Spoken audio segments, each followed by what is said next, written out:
33 मध्ये गाडी निकालला पात्र ठरलेले बैलगाडी मालक येणार आहेत का स्टेजकडे?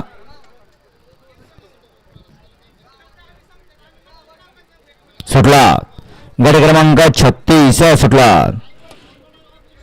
पवनपुत्र केसरी मोगराईकरांच्या मैदानातला सेकंड लास्ट 36 पोहोचतोय. 1 बाद 2 बाद आणि दोघांच्यात लढत चालू आहे. अतिशय सुंदर आणि खाल्ल्याकडून बुटाचं निर्वाद वर्चस्व. कॅमेराचा आधार घ्यावा लागतो. हा कॅमेराचा आधार घेऊन या ठिकाणी 36चा निकाल दिला जाईल. या शेवटचा 37 लांब गेला आदत शिवा बँस क्लब मोगराळे दोन केसरी बदल्याच्या धावणीचा आगामी होता. रुद्राज शेठ 3 ला ऐतिहासिक सभापती बलान, नितीन अप्पा राजकीय बलान, रामभाऊ राजकीय बलान, किरण राजकीय मुंबई पोलीस, नाजूक Jadhav rocket Benz club Pimpri, 4 ला महालक्ष्मी पेशवा रुद्रभाई, 5 ला शुभम फौजी अपसिंग मिलिटरी आजचा लडका आदत गुरु.